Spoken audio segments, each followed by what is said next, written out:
Welcome back to our channel dear student. मैं देवेंद्र आपका channel the online बस्ता में स्वागत करता हूं। स्टूडेंट, आज के वीडियो में हम सामाजिक विज्ञान का पेपर सॉल्व करेंगे और ये 2023 का पेपर रहेगा। स्टूडेंट, इससे पहले भी हमने लगभग सभी सब्जेक्ट के पेपर सॉल्व कर लिए हैं। अगर आपने वो नहीं देखे तो मैं उन सब का लिंक डिस्क्रिप्शन में दे रहा हूँ, आप वहाँ से देख सकते हैं। तो चलिए शुरू करते हैं, और शुरू करने से पहले जो इंपॉर्टेंट चीज़ें हैं उनको भी डिस्कस कर लेते हैं। स्टूडेंट, इसमें जो आपको समय मिलता है 3 घंटे का मिलता है और 15 मिनट आपको पढ़ने के लिए भी मिलते हैं। इस 15 मिनट का प्रयोग आप लिखने में भी कर सकते हैं। जो पूर्णांक रहेगा वो 80 मार्क्स का रहेगा।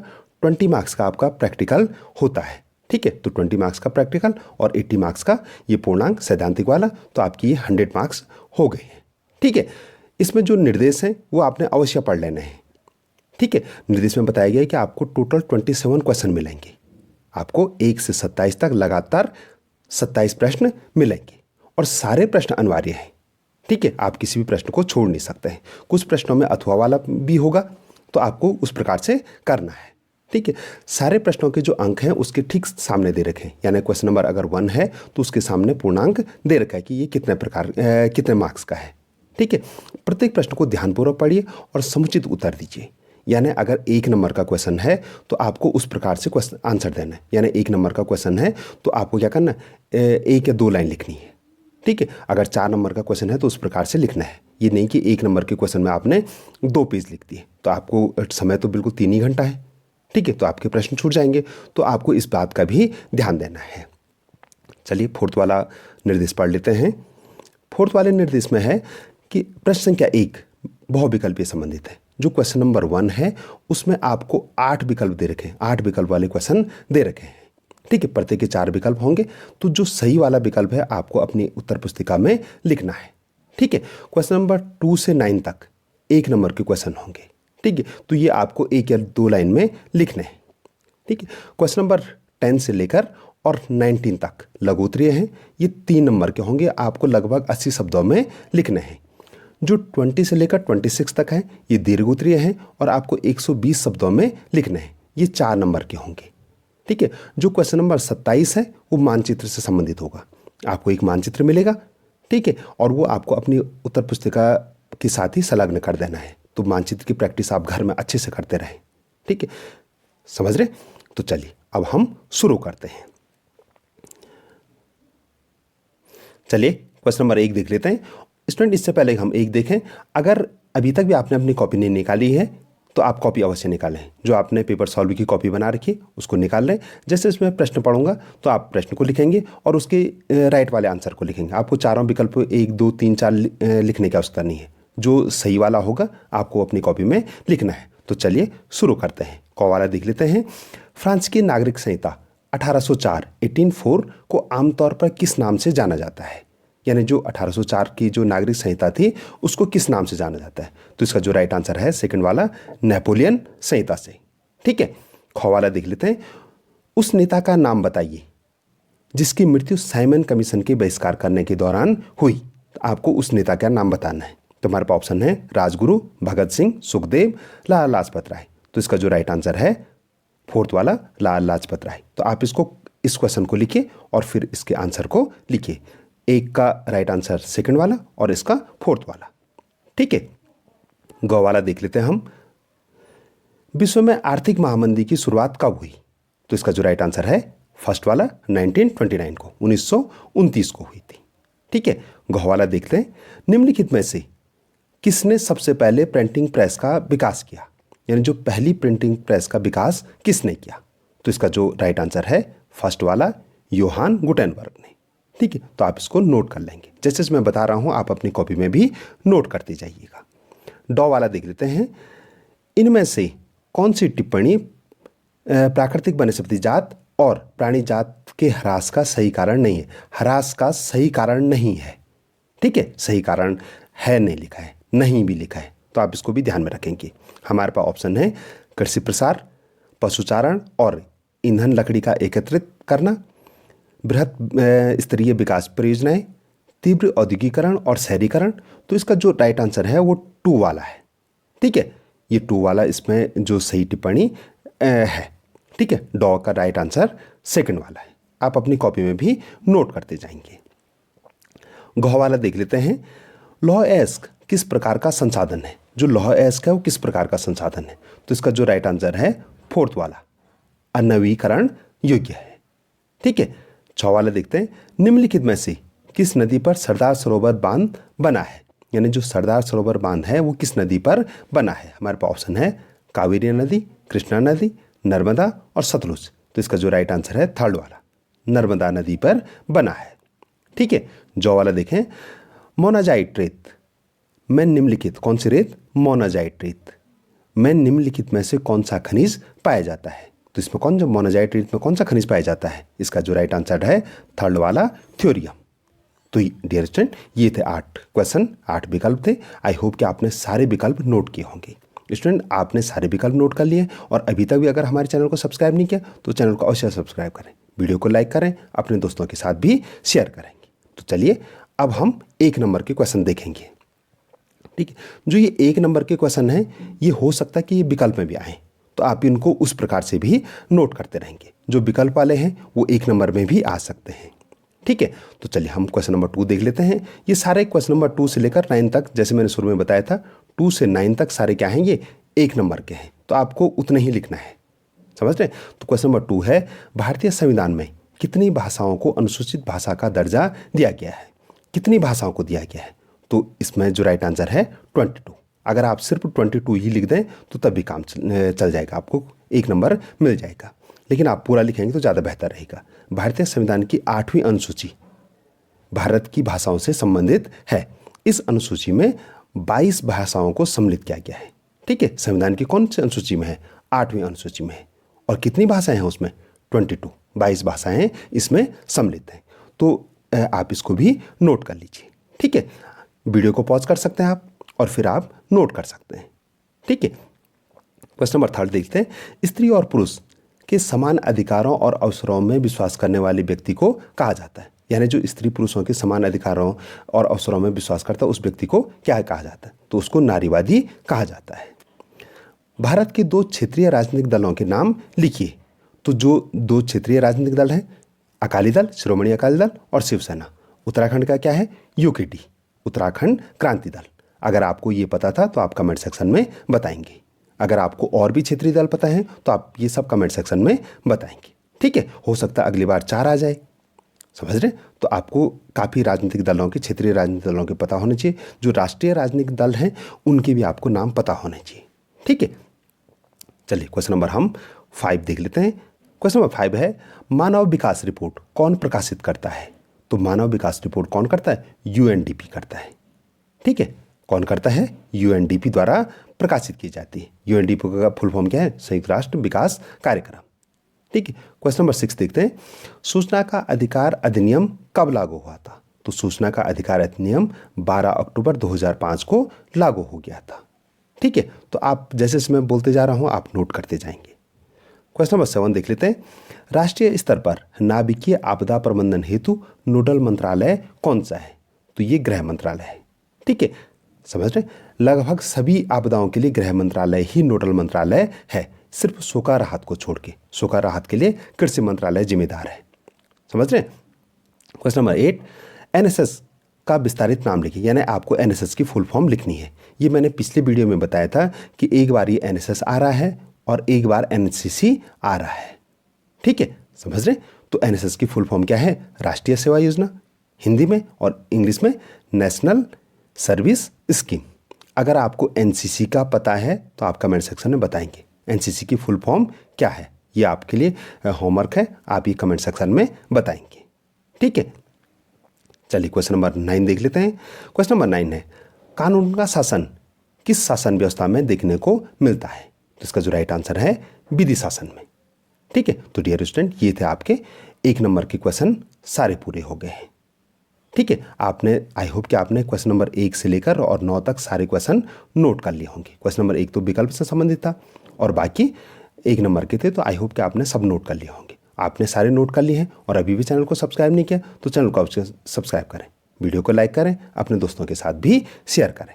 चलिए अब हम क्वेश्चन नंबर 10 देख लेते हैं। क्वेश्चन नंबर 10 है, ये 3 नंबर का होगा। समझ रहे? जो क्वेश्चन नंबर 10 है वो 3 नंबर का होगा। क्वेश्चन नंबर 10 है, ब्रिटेन की महिला कामगारों ने स्पिनिंग जेनी मशीन पर हमले क्यों किए थे? तो उन्होंने उस मशीन पे हमले क्यों किए थे? तो जो स्पिनिंग जेनी के आविष्कार के बाद ब्रिटेन के जो हथकरघा कारीगरों को लगने लगा था कि ये मशीन इनका क्या कर लेगी, रोजगार छीन लेगी। ठीक है, और वो इस मशीन को अपने अस्तित्व के लिए खतरा समझने लगी थी। तो इसलिए जो ब्रिटेन की जो महिला कामगार थी उन्होंने इस मशीन पे हमले किए और उसको तोड़ फोड़ दिया। ठीक है, तो आप वीडियो को पॉज करिए और यहाँ से यहाँ तक आप नोट करेंगे। ठीक है, मैंने आपको समझा तो दिया है, अब आप इसको नोट भी करेंगे। ओके, चलिए क्वेश्चन नंबर 11 देख लेते हैं। क्वेश्चन नंबर 11 है, 19वीं सदी में भारत की गरीब जनता पर मुद्रण संस्कृति का क्या असर हुआ? ये क्वेश्चन भी काफ़ी इंपॉर्टेंट है, कई बार राष्ट्रवाद के बारे में आता है। ठीक है, और इस बार ये गरीब जनता पर मुद्रण संस्कृति का क्या प्रभाव पड़ा, तो ये आ रखा है, समझ रहे हैं? तो मुद्रण संस्कृति पर क्या प्रभाव पड़ा? तो पहला तो यह है कि अनेक बेरोजगार व्यक्तियों को छापे खानों में काम मिलने लग गया। पहला काम तो यह था, गरीब आदमी को काम चाहिए, तो पहला काम तो यह है उनको छापे खानों में काम मिलने लग गया। सस्ती छपी सामग्री से सभी स्तर पर समाचार प्राप्त होने लग गए। ठीक है, पहले समाचार पत्र काफ़ी महंगे होते थे, अब वो छापे खाने के कारण वो सस्ते हो गए, तो लगभग सभी लोगों को ये प्राप्त होने शुरू हो गया। ठीक है, और जो छप रही सामग्री थी उससे राष्ट्रीय भावना में का प्रचार प्रसार भी हो गया था। ठीक है, चौथा काफ़ी इंपॉर्टेंट था गरीब लोगों के लिए कि जो गरीब लोग थे वो जो अक्सर मद्यपान, अशिक्षा संबंधी जो बुराइयों से जूझ रहे थे, उनके लिए ये इसके विरुद्ध अभियान छेड़ने में उनको मदद मिली। ठीक है, तो आप यहाँ से यहाँ तक नोट कर लेंगे। मैं साफ कर लेता हूँ, अब आप यहाँ से क्वेश्चन लिखिए और यहाँ से यहाँ तक नोट कर लीजिए। ठीक है, चलिए क्वेश्चन नंबर 12 देख लेते हैं। क्वेश्चन नंबर 12 है, सरकार द्वारा किसानों के हित में किए गए संस्थागत सुधार कार्यक्रमों का उल्लेख कीजिए। यानी किसानों के हित में क्या क्या सुधार किए, आपको उसका जिक्र करना है। आप इसको बिंदुवार लिख सकते हैं, 1 2 3 4 करके लिख सकते हैं। ठीक है, आप यहाँ से और यहाँ तक नोट कर लेंगे। ठीक है, पहले 1 से लेकर 4 तक नोट कर लेंगे। मैं आपको समझा भी देता हूँ कि पहला है, आप हेडिंग बना के भी लिख सकते हैं कि पहला क्या है कि जमींदारी प्रथा खत्म कर दी। ठीक है, जमींदार की प्रथा खत्म करके उनके पास ज़्यादा ज़मीन थी उसको सभी में समान रूप से वितरित कर दिया। जो जोतें मिली उनकी चकबंदी कर दी। 1980 से लेकर 1990 के दशक में बहुत सारे तकनीकी सुधार किए। ठीक है, संस्थागत और तकनीकी सुधार सरकार ने किए। चौथा कार्यक्रम था कि जो सूखा, बाढ़, चक्रवात, आग आदि से जो के लिए फसल बीमा का प्रावधान कर दिया। ठीक है, तो आप 4 तक लिख लेंगे। उसके बाद 5 और 6 वाला भी आप नोट करेंगे। 5 वाला क्या है कि जो किसानों को ऋण देने के लिए ग्रामीण बैंकों की स्थापना की, जो कम दरों पर ऋण उपलब्ध कराते थे। आधुनिकीकरण के लिए विभिन्न प्रकार के विश्वविद्यालयों का अनुसंधान केंद्रों और विश्वविद्यालयों की स्थापना की। ठीक है, तो आप यहाँ से यहाँ तक भी 4 तक तो आपने पहले ही नोट कर लिया था, और 5 और 6 वाला भी आप नोट कर लेंगे, तो आपका ये क्वेश्चन कंप्लीट हो गया। ठीक है, चलिए अब 13 वाला देख लेते हैं। 13 वाला है, परिवहन और संचार के साधन किसी देश की जीवन रेखा तथा अर्थव्यवस्था क्यों कहे जाते हैं? यानी जो परिवहन और संचार है ये किसी देश की जीवन रेखा क्यों कहा जाता है? ठीक है, प्रश्न ऐसा भी आ सकता है। तो सबसे पहले आप परिवहन के बारे में बताएंगे, परिवहन क्यों जरूरी है। अगर एक स्थान से दूसरे स्थान पे नहीं जाएगा आदमी तो वो व्यापार नहीं कर पाएगा, व्यापार नहीं करेगा तो अर्थव्यवस्था नहीं चल पाएगी। तो अब पहले आप परिवहन में यहाँ से नहीं, इनफैक्ट आप यहाँ से यहाँ तक नोट कर लेंगे। परिवहन में सभी प्रकार के आते हैं। परिवहन के तीनों रूपों के बारे में बात हो रही है, स्थल परिवहन, जल परिवहन और वायु परिवहन के बारे में बात हो रही है। ठीक है, तो आप यहाँ से यहाँ तक नोट कर लेंगे। उसके बाद आप 2 वाला भी इसका नोट करेंगे। ठीक है, और उसके बाद संचार के बारे में आप नोट करेंगे। ठीक है, संचार आधुनिक युग के लिए संचार बहुत महत्वपूर्ण है। ठीक है, तो आप 1 वाला, 2 वाला और 3 वाला भी नोट कर लेंगे। पहले आप यहाँ से यहाँ तक नोट कर लीजिए और उसके बाद मैं एडजस्ट कर लेता हूँ, तो आपकी स्क्रीन पर अब विजुअल है। 3rd वाला भी आपका आप यहाँ से यहाँ तक नोट कर लेंगे। ठीक है, यहाँ तक नोट कर लेंगे तो आपका ये क्वेश्चन भी कंप्लीट हो गया। कोई प्रश्न समझ में नहीं आता तो आप कमेंट सेक्शन में बताएंगे। ठीक है, मैं कोशिश करूँगा कि उस प्रश्न को के लिए एक सेपरेट वीडियो बनाऊँ और जिससे आपको वो प्रश्न अच्छे से समझाऊँ। ठीक है, चलिए क्वेश्चन नंबर 14 देख लेते हैं। स्टूडेंट, इससे पहले कि हम क्वेश्चन नंबर 14 देखें, अगर अभी तक भी आपने हमारे चैनल को सब्सक्राइब नहीं किया तो चैनल को अवश्य सब्सक्राइब करें, वीडियो को लाइक करें, अपने दोस्तों के साथ भी शेयर करेंगे। क्वेश्चन नंबर 14 क्या है, खुली बेरोजगारी और प्रच्छन्न बेरोजगारी के बीच में विभेद कीजिए। ठीक है, इसको हम उस ढंग से भी कह सकते हैं कि खुली बेरोजगारी और छुपी हुई बेरोजगारी में क्या अंतर है। तो आप इसमें एक साइड खुली हुई बेरोजगारी बताएंगे और एक इसमें प्रच्छन्न बेरोजगारी लिखेंगे। ठीक है, इसको बिंदुवार लिखेंगे 1 2, समझ रहे। पहले आप यहाँ से और यहाँ तक ऐसी टेबल बनाइए, यहाँ से यहाँ तक नोट करेंगे और उसके बाद इसका जो दूसरा पार्ट है, क्योंकि 3 नंबर का है तो आपको कम से कम 80 वर्ड लिखने हैं। ठीक है, तो आपको यहाँ से यहाँ तक नोट करेंगे तो आपके ये 3 में से आपके 3 नंबर आने के चांसेस बढ़ जाते हैं। ठीक है, चलिए अब हम क्वेश्चन नंबर 15 देख लेते हैं। क्वेश्चन नंबर 15 है, उपभोक्ता सुरक्षा अधिनियम 1986 के निर्माण की आवश्यकता क्यों पड़ी। ये कई बार 1 नंबर में भी आता है कि उपभोक्ता संरक्षण अधिनियम 1986 को क्या कहा जाता है, तो उसको कोपरा भी के नाम से भी वो प्रसिद्ध है। तो आप इसको 1 नंबर के लिए भी नोट कर लेंगे, समझ रहे। तो इस अधिनियम की आवश्यकता क्यों पड़ी, तो सबसे पहले आप यहाँ से यहाँ तक इंट्रोडक्शन लिख देंगे, समझ रहे कि उसकी आवश्यकता क्यों पड़ी कि 1986 में सरकार ने एक बड़ा कदम उठाया। ठीक है, उपभोक्ता संरक्षण 1986 को पारित किया गया, जिसको कि कोपरा नाम से भी जाना जाता है या कोपरा नाम से वो प्रसिद्ध है। ठीक है, अब इसकी आवश्यकता क्यों पड़ी, तो आप 1 2 करके लिखते रहेंगे। तो पहला तो क्या था, उपभोक्ता अधिकार। ठीक है, इसके अंतर्गत 6 अधिकार प्रदान किए गए थे। ठीक है, उपभोक्ता अधिकार के अंतर्गत 6 अधिकार प्रदान किए गए। क्या क्या, सुरक्षा का अधिकार, सुनवाई का अधिकार, उपभोक्ता शिक्षा का अधिकार, सूचित किए जाने का अधिकार, चयन का अधिकार और क्षतिपूर्ति पाने का अधिकार। तो ये 6 अधिकार, इनको भी आप नोट कर लेंगे। दूसरे में लिखेंगे आप कि क्षतिपूर्ति की व्यवस्था। तीसरे में उपभोक्ता संरक्षण परिषद। आप इसको वीडियो को पॉज करेंगे, पहले आपने यहाँ तक तो नोट कर लिया, अब यहाँ से यहाँ तक भी आप नोट कर लेंगे। ठीक है, मैंने ये काफ़ी थोड़ा सा लंबा दे रखा है कि भाई तभी ये 4 मार्क्स में आए तो आपको लिए आसानी हो। ठीक है, आप ये नहीं कि तब बहुत छोटा हो गया और आपको मार्क्स नहीं मिल पाएंगे, तो इसलिए आप पूरा यहाँ तक नोट करेंगे। ठीक है, पूरे चारों बिंदु आप नोट करेंगे, जिससे अगर ये 4 नंबर में आए तो आपके लिए आसानी रही। चलिए क्वेश्चन नंबर 16 देख लेते हैं। क्वेश्चन नंबर 16 है, दबाव समूहों की गतिविधियाँ लोकतांत्रिक सरकार के कामकाज में कैसे उपयोगी होती हैं। 1 नंबर में ये क्वेश्चन में आ सकता है कि दबाव समूह किसे कहते हैं, तो आप उसको भी अपनी कॉपी में नोट कर लेंगे। ठीक है, चूँकि इसमें प्रश्न है कि जो दबाव समूह की जो गतिविधियाँ हैं वो लोकतांत्रिक सरकार के कामकाज में कैसे उपयोगी होती हैं, तो आप यहाँ से पहले फर्स्ट वाला लिख लेंगे कि पहला है कि आम नागरिकों की जरूरतों से सरकार को अवगत कराते हैं। ठीक है, वो सरकार पे दबाव बनाते रहते हैं, चाहे वो आंदोलन के माध्यम से या दूसरे तीसरे माध्यमों से वो सरकार पे दबाव बनाते रहते हैं। ठीक है, तो आप यहाँ से यहाँ तक नोट कर लीजिए। ठीक है, उसके बाद जो इसका दूसरा और तीसरा बिंदु है इसको भी आप नोट कर लेंगे कि सरकार की निरंकुशता पर रोक लगाते हैं, यानी सरकार कोई इस प्रकार का फैसला न ले ले कि जो कि जनता के विरुद्ध हो, तो आप सरकार उस पर भी सरकार की उस निरंकुशता पर भी रोक लगाते हैं, तो आप दूसरा और तीसरा भी नोट कर लेंगे। ठीक है, चलिए क्वेश्चन नंबर हम 17 देख लेते हैं। क्वेश्चन नंबर 17 है, लोकतंत्र किन परिस्थितियों में सामाजिक विविधता को संभालता है और उनके बीच सामंजस्य बैठाता है, यानी लोकतंत्र इस प्रकार का कार्य कैसे कर लेता है। तो इसका जो उत्तर है, विश्व भर में कोई भी ऐसा देश नहीं है जहां धर्म, जाति, भाषा या आर्थिक स्थिति के आधार पर कोई भेदभाव न हो, यानी कुछ न कुछ समस्याएं तो हैं ही हैं। ठीक है, परंतु यह केवल लोकतंत्र ही में ही संभव है कि हर प्रकार विविधता और विभिन्नताओं में आपसी सामंजस्य किया जाता है। तो आप ये आपका इंट्रोडक्शन हो जाएगा। ठीक है, उसके बाद आप, मैं एडजस्ट कर लेता हूँ, हाँ, आप यहाँ से पहला वाला बिंदु लिखेंगे। ठीक है, उसके बाद आप दूसरा, तीसरा और चौथा बिंदु भी लिखेंगे।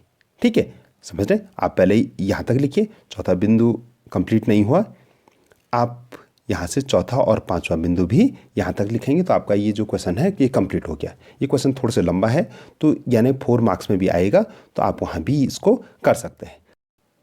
चलिए क्वेश्चन नंबर 18 देख लेते हैं। आपदाओं के दौरान वैकल्पिक संचार प्रणालियों की क्या उपयोगिता है, यानी जो उस समय जो सामान्य संचार प्रणालियां हैं वो तो नष्ट हो जाती हैं, तो जो वैकल्पिक संचार प्रणालियां हैं वो किस प्रकार उपयोगी होती हैं। तो पहला इसमें लिखेंगे आप संचार रेडियो। ठीक है, रेडियो संचार। ठीक है, कि उस समय जो भी हमको सूचनाएं मिलती हैं रेडियो संचार से ही मिलती हैं। उसके बाद दूसरा हैम रेडियो, एमेच्योर या हैम रेडियो। तीसरा आप लिखेंगे उपग्रह संचार प्रणाली। पहले आप यहाँ से और यहाँ तक नोट कर लेंगे, ठीक है। उसके बाद आप जो तीसरा और चौथा है इसको भी आप नोट करेंगे, समझ रहे हैं। उसके बाद आप इसको यहाँ तक नोट करेंगे तो आपका ये जो प्रश्न है ये कंप्लीट हो गया। अगर बाय द वे आपको परीक्षा में ये वाला प्रश्न आया तो आप अथवा वाला भी कर सकते हैं। अथवा वाला चूंकि इस समय आप पेपर सॉल्व कर रहे हैं तो आप दोनों करेंगे, दोनों अपनी कॉपी में नोट करेंगे। इसमें है प्राथमिक उपचार से क्या अभिप्राय है, यानी आपको पहले फर्स्ट एड के बारे में बताना है और दूसरा उसके बताना है कि इसके उद्देश्य क्या है, ठीक है। तो पहले आप यहाँ से यहाँ तक लिख लेंगे, ठीक है। इसमें एक परिभाषा भी दे देंगे। तो आपका ये जो पहला वाला खंड है, अगर ये बाय द वे 1 मार्क्स में आए तो आपका ये पहला वाला खंड कंप्लीट हो गया, यहाँ से यहाँ तक हो गया। उसके बाद इसके उद्देश्य क्या है आप उद्देश्य लिखेंगे, समझ रहे। यहाँ से यहाँ तक आप नोट करेंगे कि पहला उद्देश्य तो क्या है, जीवन संरक्षण का, ठीक है। स्थिति को दूसरा है स्थिति को अधिक खराब होने से बचाना, समझ। फर्स्ट एड का हमारा यही उद्देश्य होता, रोग मुक्त होने में सहायता प्रदान करना, ठीक है। तो आप यहाँ से यहाँ तक नोट कर लेंगे, ओके। चलिए क्वेश्चन नंबर 19 देख लेते हैं।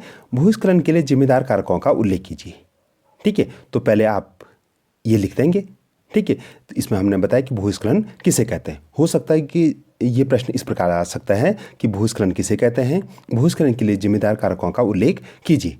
तो पहले आप भूस्खलन किसे कहते हैं ये बताएंगे, ठीक है। उसके बाद जो जिम्मेदार कारक हैं वो क्या क्या है आप उनका जिक्र करेंगे, समझ रहे हैं। तो इसमें 2 प्रकार के कारक होते हैं, एक प्राकृतिक कारण और एक मानवीय कारण। तो पहले आप प्राकृतिक कारक के बारे में बताएंगे, आप यहाँ से और यहाँ तक नोट कर लेंगे, समझ रहे।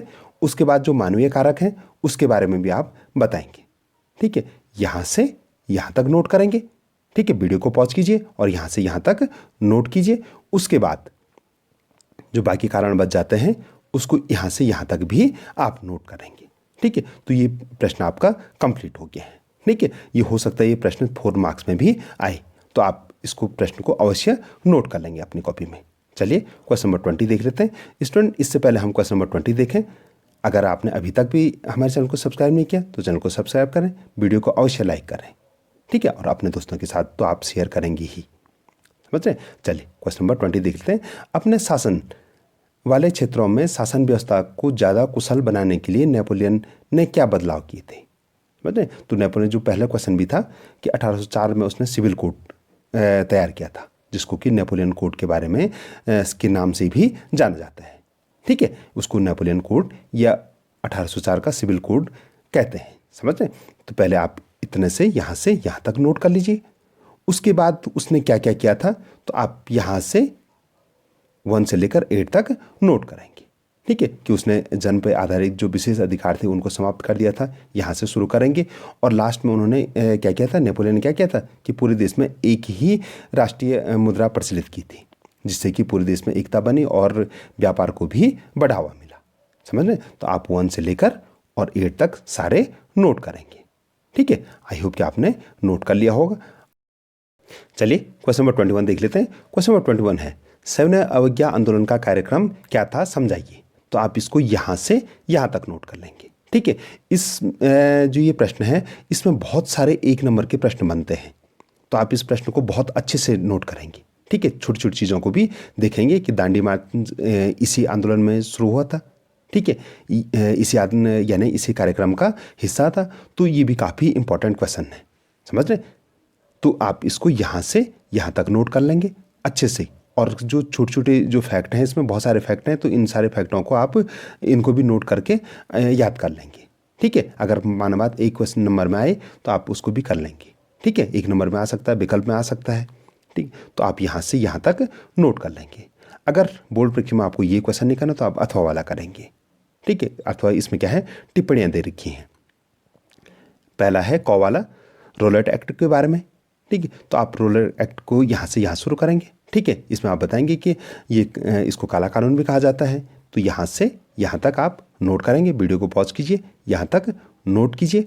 उसके बाद जो इसका दूसरा पार्ट है उसको भी आप नोट करेंगे, यहाँ तक आप लिख देंगे। तो ये क्वेश्चन आपका कंप्लीट हो गया। इसमें ख वाला है साइमन कमीशन के बारे में, ठीक है। तो साइमन कमीशन है कि ये 1919 का जो अधिनियम था उसमें ये बताया गया कि हर 10 साल में इसकी जांच होगी, लेकिन 1900 होनी तो 1919 से लेकर 1929 में होनी थी, लेकिन उस समय जो चुनाव होने वाले थे उसके भय के कारण उन्होंने 1927 में ही उस कमीशन को भारत भेजा। लेकिन इसमें क्या था, इसमें कोई भी भारतीय नहीं था, इसलिए भारतीयों ने इसका विरोध किया। ठीक है। जो इसके अध्यक्ष थे सर जॉन साइमन थे। ठीक है। लेकिन इसमें एक भी भारतीय न होने के कारण भारतीयों ने इसका विरोध किया था। ठीक है, समझ रहे। तो आप यहाँ से पहले यहाँ से यहाँ तक नोट करेंगे, ठीक है, और उसके बाद यहाँ से यहाँ तक आप नोट करेंगे। ठीक है। इसी कमीशन के विरोध में लाला लाजपत राय को चोट लगी, बहुत पुलिस की बर्बरता के कारण उनको चोट लगी और उनकी मृत्यु भी हो गई थी। ठीक है। तो यहाँ से यहाँ तक लिखेंगे, समझ रहे। जो 2 बार ये कमीशन भारत आया था और जो 1935 का जो सुधार है वो इसी कमीशन की संस्तुतियों के आधार पे हैं। तो आप इसका भी जिक्र करेंगे तो आपके मार्क्स अच्छे आने के चांसेस है। यानी ये 2 मार्क्स का है तो 2 में से 2 आपके आ जाएंगे। ओके। उसके बाद क्वेश्चन नंबर 22 है कि राजस्थान के अर्ध शुष्क क्षेत्रों में वर्षा जल संग्रहण किस प्रकार किया जाता है। यानी जो राजस्थान में जो शुष्क और अर्ध शुष्क क्षेत्र हैं वहाँ कैसे पानी का संग्रहण किया जाता है। ठीक है, ये 4 मार्क्स का है। तो आप इसको यहाँ से और यहाँ तक नोट कर लीजिए। ठीक है। उसके बाद आप इसको पूरा थर्ड वाला भी नोट करेंगे, थर्ड, फोर्थ और फिफ्थ वाला भी नोट करेंगे। ठीक है, कि कैसे करके ये पानी का बचाव करते हैं, पानी का संग्रह करते हैं और जिसके वो अपने घरों में इसको यूज़ करते हैं। ठीक है, क्योंकि राजस्थान आप जानते हैं कि वो एक सूखा प्रदेश है। ठीक है, बहुत कम बारिश होती है। अगर आपको वो प्रश्न नहीं करना बोर्ड में, जब बोर्ड परीक्षा हो रही हो, तो आप इसका अथवा वाला कर सकते हैं। ठीक है, इसका अथवा क्या है, उद्योगों द्वारा पर्यावरण निम्नीकरण को कम करने के लिए उठाए गए विभिन्न उपायों के बारे में बताइएगा। तो मैं वीडियो को इसको एडजस्ट कर लेता हूँ। ठीक है, अब आपकी स्क्रीन पे पूरा क्वेश्चन विजिबल है। तो आप यहाँ से यहाँ तक नोट करेंगे, पहला वाला नोट करेंगे। ठीक है, कि उद्योगों द्वारा प्रदूषण को कम करने के क्या क्या उपाय हो रहे हैं। तो पहले आप पहला वाला नोट कर लेंगे, यहाँ तक है तो इसको नोट करेंगे आप। उसके बाद इसमें दूसरा, तीसरा, चौथा भाग भी आप नोट करेंगे। वीडियो को पॉज कीजिए और इनको नोट कीजिए। ठीक है, उसके बाद जो 5वां वाला है इसको भी नोट कर लेंगे। तो आपका ये 4 मार्क्स का क्वेश्चन कंप्लीट हो गया है। ठीक है, चलिए अब क्वेश्चन नंबर 23 देख लेते हैं। शासन के संघीय और एकात्मक स्वरूपों में क्या क्या मुख्य अंतर है। आपको इनके एकात्मक और संघात्मक स्वरूपों में अंतर बताना है और इसको सिर्फ आपने अंतर नहीं बताना बल्कि उदाहरणों के माध्यम से भी आपको स्पष्ट करना है। समझ रहे। तो मैं वीडियो को एडजस्ट कर लेता हूं। अब आप पहले यहाँ से यहाँ तक नोट कर लीजिए। ठीक है, पहला बिंदु और दूसरे अंतर को नोट कर लेंगे आप। उसके बाद आप तीसरे और चौथे अंतर को भी नोट कर लेंगे आप। ठीक है, तो ये क्वेश्चन आपका कंप्लीट हो जाएगा। अगर बाय द वे समझ में नहीं आए तो आप कमेंट सेक्शन में बताएंगे। ठीक है, इसका अथवा वाला भी है। इसका अथवा है कि भारतीय संदर्भ में सत्ता की साझेदारी का एक उदाहरण देते हुए इसका एक युक्तिपरक और नैतिक कारण भी बताना है आपको। तो पहले आप क्या करेंगे, आप इसका, अब आपको दिख रहा होगा, आप उत्तर लिखेंगे। पहले आप इसका युक्तिपरक कारण बताएंगे। ठीक है, यहाँ तक आप नोट करेंगे। उसके बाद आप इसका नैतिक कारण भी बताएंगे। समझ रहे। यहाँ से यहाँ तक आप नोट कर लीजिए। नैतिक कारण यहाँ से यहाँ तक आप नोट कर लेंगे तो आपका ये प्रश्न भी कंप्लीट हो गया है। ठीक है, चूँकि बहुत लंबी क्वेश्चन है, अगर मैं आपको पूरा समझाऊंगा तो वीडियो बहुत लंबा हो जाएगा। ठीक है, तो इसलिए आप नोट करेंगे और जो समझ में नहीं आएगा तो कमेंट सेक्शन में बताएंगे। क्वेश्चन नंबर 24 देख लेते हैं। सामाजिक विभाजन किस तरह से राजनीति को प्रभावित करते हैं। 2 उदाहरण लिखिए। ठीक है, पहले आप सामाजिक विभाजन के बारे में बताएंगे। ठीक है, और उसके बाद उसका उदाहरण भी बताएंगे। ठीक है, समझ रहे। तो ये आप उत्तरी आयरलैंड और यूगोस्लाविया का बारे में उदाहरण के लिए इन दोनों को बता सकते हैं। ठीक है, समझ रहे। चलिए क्वेश्चन नंबर हम 25 देख लेते हैं। क्वेश्चन नंबर 25 है, विकास में ऋण की क्या भूमिका है, विश्लेषण कीजिए। यानी हम विकास के लिए ऋण लेते हैं तो इसकी क्या भूमिका है, किसी भी देश के विकास में इसकी क्या भूमिका है। तो सबसे पहले आप विकास बताएंगे। ठीक है, कि पहला तो यही है ना कि विकास क्या है। समझ रहे? तभी तो हम बताएंगे कि उसमें उसके विकास में ऋण की क्या भूमिका है, यानी किसी देश के या किसी आदमी के विकास में ऋण की क्या भूमिका है। सबसे पहले हम विकास का अर्थ बताएंगे, आप यहाँ से यहाँ तक नोट कीजिए। ठीक है, उसके बाद आप ऋण की भूमिका बताएंगे, आप यहाँ से यहाँ तक बताएंगे तो आपका प्रश्न कंप्लीट हो जाएगा। ठीक है, इसका अथवा वाला भी देख लेते हैं। इसका अथवा है, मुद्रा आवश्यकताओं के दोहरे संयोग की समस्या को किस प्रकार सुलझाती है, उदाहरण देके समझाइए। तो सबसे पहले आप मुद्रा के बारे में बताएं कि मुद्रा क्या है, किसे हम मुद्रा कहेंगे। समझ रहे कि किन किन चीज़ों को हम मुद्रा कहेंगे, क्या हम सिक्कों को मुद्रा कहेंगे या नोट को मुद्रा कहेंगे या किसी और चीज़ को भी हम मुद्रा कह सकते हैं। तो सबसे पहले आप मुद्रा के बारे में बताएंगे और उसके बाद बताएंगे कि उदाहरण देके समझाइए। तो उसके बाद मैंने यहाँ पे एग्जाम्पल लिख रखा है, आप इसको यहाँ से यहाँ तक नोट कीजिए और उसके बाद आप पूरा यहाँ तक नोट करेंगे तो आपका ये कंप्लीट हो जाएगा। समझ रहे? इसमें बता रखा है कि बाय द वे किसी आदमी के पास गेहूँ है और उसको कपड़ा चाहिए, तो कैसे करके विनिमय करेंगे। समझ रहे? अगर हम पैसा होगा उन दोनों का मापन किस प्रकार करेंगे। ठीक है, तो अगर हमारे पास जो पैसा है तो हम पहले गेहूँ बेचेंगे, गेहूँ का बताएंगे भाई कि गेहूँ बाय द वे 4 रुपये किलो है और कपड़ा 5 रुपये मीटर है, क्योंकि इनमें तो दोनों में जो मापने का तरीका है वो भी अलग अलग है। तो हम इसमें ये मुद्रा के कारण ये इसको चेंजमेंट करने में आसानी हो जाएगी, विनिमय करने में आसानी हो जाएगी। ठीक है, तो आप यहाँ तक नोट कर लेंगे। क्वेश्चन नंबर 26 देख लेते हैं। क्वेश्चन नंबर 26 है कि व्यापार और निवेश नीतियों का उदारीकरण वैश्वीकरण प्रक्रिया में कैसे सहायता पहुँचाता है। ठीक है, तो आप यहाँ से यहाँ तक नोट कर दी। ठीक है, उसके बाद 2 वाला भी आप नोट करेंगे, यहाँ तक नोट करेंगे। ठीक है, इसमें बताएंगे कि निवेश का उदारीकरण के बारे में आप बताएंगे। ठीक है, और 3rd वाला उसके बाद आप 3rd वाला बताएंगे। समझ रहे? तो यहाँ तक आपके जो 4 नंबर के क्वेश्चन हैं वो कंप्लीट हो गए, यहाँ तक लिखने के, यानी 1 से लेकर और 26 तक आपके जो लिखने वाले प्रश्न हैं वो सारे कंप्लीट हो गए। समझ रहे? अब आपका जो क्वेश्चन नंबर 27 होता है ये मैप से संबंधित होता है। आपको एक मैप मिलता है, आपको भरना होता है और अपनी कॉपी में अटैच करना होता है। तो इसमें आपको बताया गया है, जो प्रश्न है वो ये है कि डांडी मार्च, इसमें अ वाला खंड है कि दिए गए भारत के राजनीतिक रेखा मानचित्र पर 2 राज्यों के नाम लिखिए जहां ये घटनाएं हुई हैं। तो डांडी मार्च कहाँ है? डांडी मार्च गुजरात में हुआ था, मैं पहले बता भी रहा था आपको। ठीक है, ये साबरमती आश्रम से दांडी तक हुआ था और चूंकि आपको राज्य बताना है तो आप इसको गुजरात में दर्शाएंगे। जो दूसरा है कि चोरी चौरा कांड कहाँ हुआ था, तो जो चोरी चौरा है ये उत्तर प्रदेश के गोरखपुर के पास एक कस्बा है। ठीक है, तो आप इसमें आपको उत्तर प्रदेश दर्शाना है और इसमें आप गुजरात दर्शाएंगे। ठीक है, समझ रहे? अब इसका जो ब खंड है इसको आपको नक्शे में दर्शाना है। कौन सा है? जो इसमें गौ वाला दे रखा है कि बेलाडीला लौह अयस्क खदान को आपको इस प्रकार के चिन्ह से दर्शाना है। तो बेलाडीला कहाँ है? बेलाडीला लौह खदान छत्तीसगढ़ राज्य के दंतेवाड़ा जिले में स्थित है। तो आपको ये छत्तीसगढ़ के दंतेवाड़ा में दिखाना है। जो अलंकेश्वर तेल शोधन कारखाना का है, तो अलंकेश्वर कहाँ है? गुजरात के बड़ोदरा में है। उत्तर दक्षिण गलियारा के उत्तरी छोर को चिन्ह से दर्शाइए। आपको उत्तर दक्षिण दर्शाना है। तो उत्तर में कहाँ है?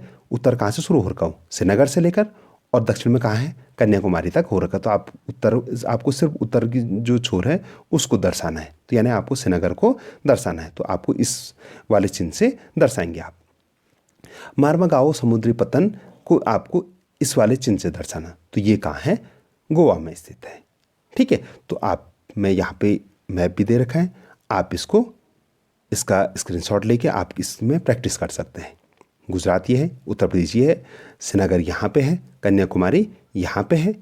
ठीक है, छत्तीसगढ़ ये है और जो गोवा है, गोवा यहाँ पे है। तो आप इसको दर्शाएंगे। वीडियो को पॉज करेंगे अपने स्क्रीन पे, आपको फिर कोई अगर क्वेश्चन भूल गए हैं तो आप यहाँ देख सकते हैं। ठीक है, और फिर आप इसमें दर्शाएंगे। अगर कोई प्रश्न नहीं आ रहा है, कोई जगह नहीं आ रही है, तो आप कमेंट सेक्शन में बताएंगे। ठीक है, हम मैप वाला एक और क्वेश्चन कर सकते हैं। ठीक है, तो डियर स्टूडेंट, ये था आज का वीडियो। आई होप कि आपने सारे प्रश्न नोट किए हैं। अगर आपने सारे प्रश्न नोट किए हैं और यहाँ तक पहुँच गए और अभी तक भी आपने चैनल को सब्सक्राइब नहीं किया तो चैनल को सब्सक्राइब करें, वीडियो को लाइक करें, अपने दोस्तों के साथ भी शेयर करेंगे। आप अवश्य 100% मार्क्स अचीव करें। मेरी आपके लिए बहुत बहुत शुभकामनाएं। धन्यवाद।